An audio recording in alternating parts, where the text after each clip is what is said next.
Welcome back to my channel, everyone. Alright, without further ado, let us dive straight into the recap of TSUKIMICHI, Moonlit Fantasy Part 33. Alright guys, in the previous video, there was a meeting between Makoto and Root that discussed Sophia as well as their differing perspectives on immortality. There was also a meeting between Root and Asnoval that began to reveal the positions of the Origin adventurers and their connection to Toa. Now in this video, the story focuses on the initial clash on the upper floors of the labyrinth, which immediately shows the level of danger posed by the adventurers of Origin. On the other hand, there is an important meeting that opens a clearer picture of the unique abilities of the Origin, while Tomoe's battle starts to move in a far more serious direction. Now, let us continue to part 33. The story begins on floor 19, the Grave Palace, right in front of the teleportation formation that leads to the area of floor 20. At this point, Makoto nods firmly. The plan they are about to carry out has been carefully prepared. Even though their objective is only one step away, Makoto continues to think hard, searching for the best way to deal with Rokuya and the group of adventurers of Origin, the Japanese humans who have obtained immortality. This challenge is clearly not a trivial matter. They are about to invade enemy territory, whose combat power is on par with dragons. Makoto's goal is not to kill them, but to force cooperation from a group that openly despises him. He realizes that this is a huge gamble, but an idea that emerged from a casual conversation between Iroha and Akashi at the hotel earlier gives him a small glimmer of hope to open another path. By his side, Tomoe looks extremely excited. In her silver-haired form, she smiles broadly while touching the hilt of her katana. She stands in stark contrast to Mio, who is positioned on the other side. Mio's straight, glossy hair flows down to her waist, radiating an intense killing aura. To prevent any unwanted outcomes, Makoto deliberately grants additional power to Tomoe and Mio before the battle begins. It is not only his two main guardians who are ready for combat. Beren, Hokuto, and Shii have also taken their positions. They will play a crucial role in holding back hundreds of enemy forces, while Makoto and the others focus on facing the leaders. At first, Makoto considers calling in additional support such as Lime or Eris. However, Beren, Hokuto, and Shii flatly refuse. They want to prove their own abilities using the best combat equipment that has already been prepared. After all the preparations are deemed sufficient, Makoto gives the signal. He steps forward first into the teleportation light, fully aware that the reception on the other side will not be an invitation to negotiate, but a deadly assault. As expected, the moment the scenery changes, the atmosphere of battle immediately becomes suffocating. Without any warning, a rain of attacks crashes down on Makoto. Arrows, spears, daggers, as well as offensive magic and curses come flying in relentlessly from all directions. Even so, Makoto remains calm. He immediately activates Sakai to scan the entire area, confirming the position of Rokuya and the strength of the other enemy forces. At the same time, he releases magic armor. His body is instantly enveloped in massive magical energy that erupts into a shockwave, completely sweeping away all physical and magical attacks in an instant. Seeing this sight, the enemy side is immediately stunned.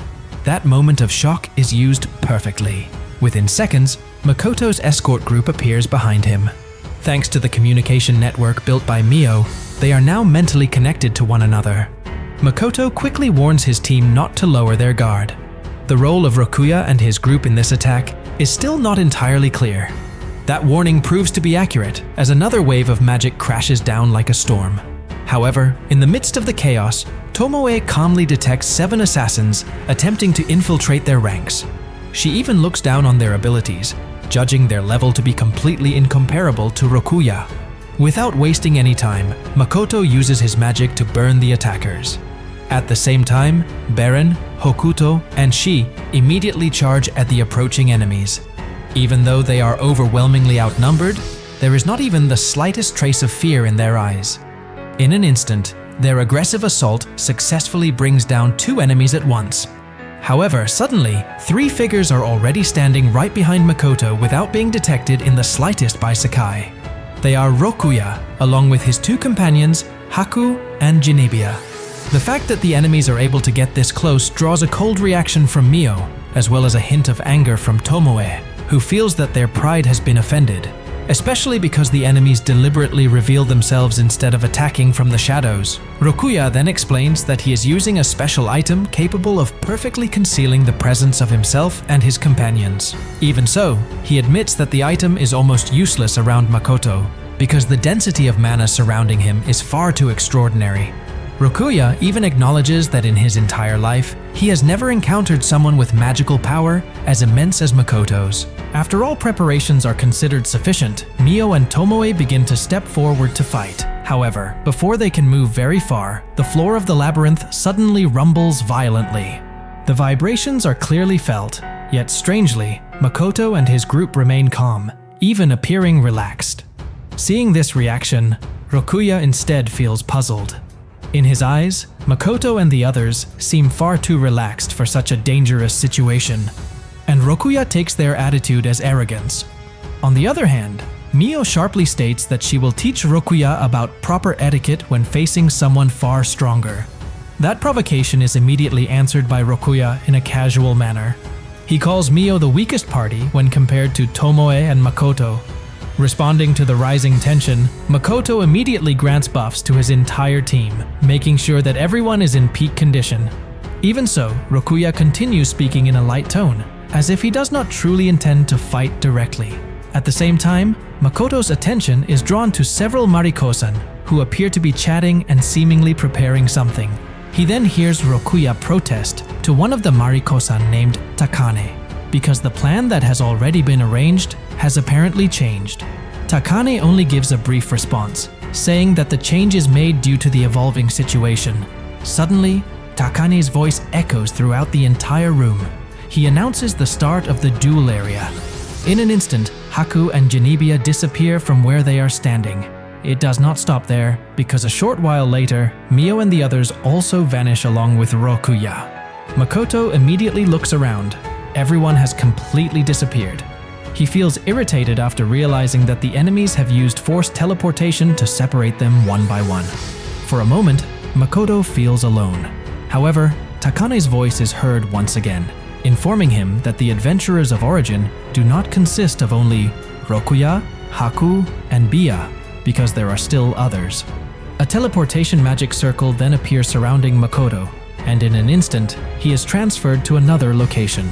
The gloomy atmosphere of the dungeon suddenly disappears. The scenery around him changes into a very feminine, pink-themed bedroom, complete with dolls and cute furniture, exactly like the bedroom of a teenage girl in modern Japan. In the center of the room, a young girl who appears to be around Makoto's age is kneeling on the floor with a look of despair. When the girl raises her face, Makoto is surprised to find that her height is actually shorter than his. The girl then introduces herself as Hitsuna, one of the first-generation adventurers of origin who serves as a priestess. She invites Makoto to sit down. Although he remains cautious, Makoto follows the invitation while trying to contact Mio and Tomoe. Unfortunately, his attempt fails.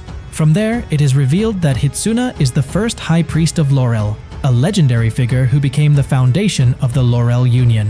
Without showing even the slightest hostility, Hitsuna instead serves coffee to Makoto, creating an atmosphere that feels extremely awkward for something that is supposed to be called a battle.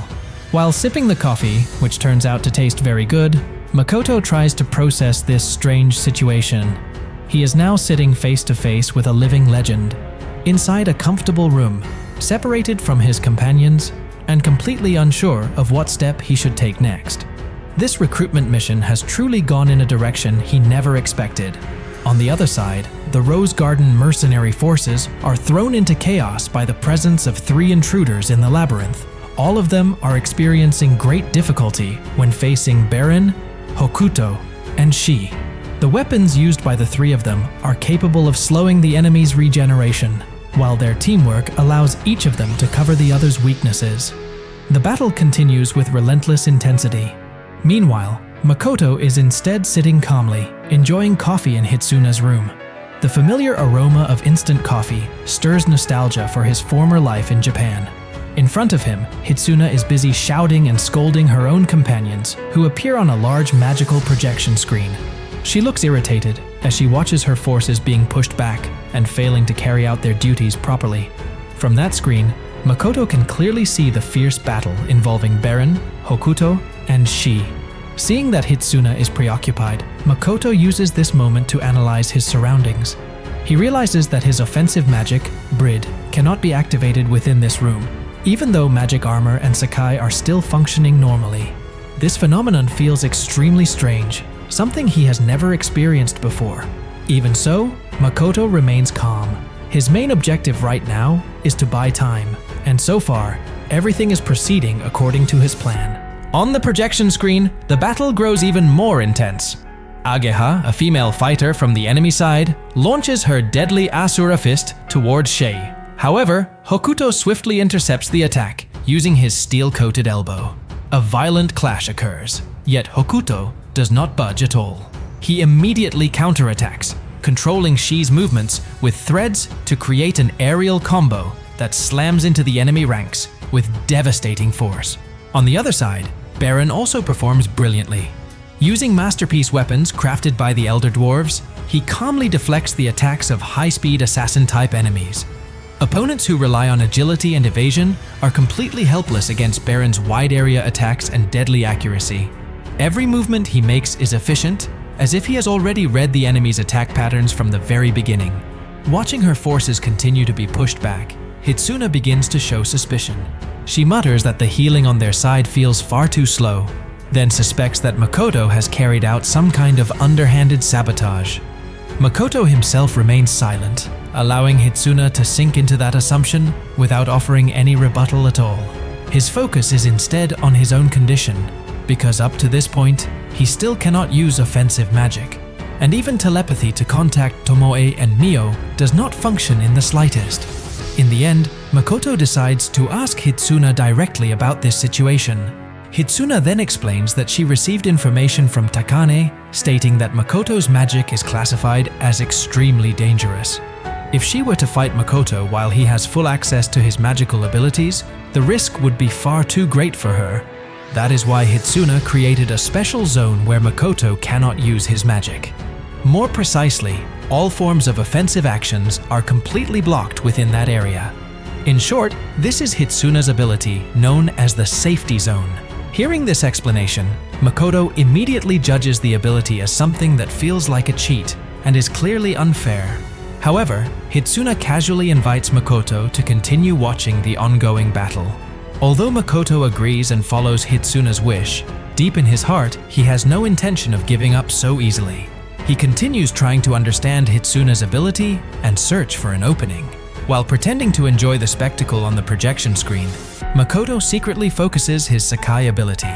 He begins to analyze the structure of the safety zone, determined to find a weakness that he can exploit to break it and help his companions. On the projection screen, the battle between Tomoe against Haku and Bia grows increasingly intense. Tomoe now faces Haku directly, who carries a large bow on her back.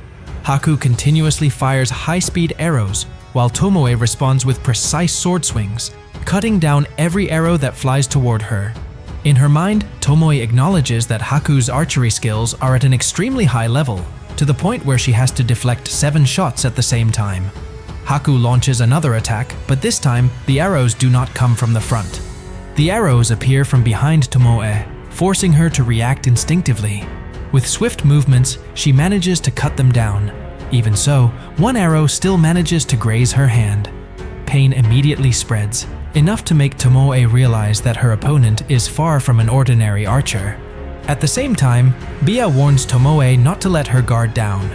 Tomoe then sees magic beginning to gather in Bia's clenched fist. The aura being released feels very familiar, reminding her of Makoto. There is something dangerous about it, to the point where Tomoe feels a chill run down her spine. Suddenly, Bia unleashes the technique Holy Light Dance, which blinds her vision. Tomoe reflexively raises her arms to protect her head, but that decision turns out to be a fatal mistake. Bia's heavy blow lands squarely on Tomoe's abdomen, followed by a rapid barrage of high-speed punches that use centrifugal force. The relentless assault ends with a burst of light that sends Tomoe flying far backward until her body crashes to the ground. Haku then praises Bia's teamwork. Even though Bia plays the role of a priest, her combat ability proves to be extremely terrifying and absolutely cannot be underestimated. Haku then reminds her that they must not lower their guard even slightly. If Tomoe were only an ordinary superior dragon, they might be able to defeat her easily. However, in reality, Tomoe is a dragon who has formed a contract with a Japanese human, so they must remain constantly vigilant. A short while later, Tomoe slowly tries to stand up. Within herself, she feels an extraordinary sensation that she has not experienced in a very long time. Tomoe does not expect that there are still people capable of reigniting her fighting spirit. She pulls out the arrow embedded in her body, and the wound immediately closes and heals in an instant. Moments later, Tomoe's body turns into mist and disappears. Just before that happens, Haku briefly sees her eyes change into dragon eyes. That sign clearly shows that Tomoe has entered her serious mode, fully committed to battle. Even after realizing this, Haku and Bia do not show any fear at all. They even comment that Tomoe's change in attitude feels similar to Frieza's battle mode in the Dragon Ball anime. Not long after, Tomoe declares that Haku and Bia are worthy opponents to face her. Her hair, which was originally blue, slowly turns silver. She has now entered her full power mode, the mode in which Makoto grants her additional strength. Tomoe feels an overwhelmingly massive surge of power. However, beneath that, there is a sense of frustration that she cannot hide. She is angry at herself for having to rely on Makoto's power, a sign that she cannot win using only her own strength when facing Haku and Bia. When Tomoe releases her magical pressure, Haku and Bia immediately feel just how terrifying her power has become. Tomoe grips her sword with complete seriousness. On the other side, Haku prepares her whip weapon, while Bia clenches her fists inside her combat gloves. The three of them stand facing one another, ready to begin the second round. So, that is the recap of part 33 from Tsukimichi, Moonlit Fantasy. How about it? The story is interesting, is it not? It feels unnecessary to explain further because the excitement is clearly waiting in the next part.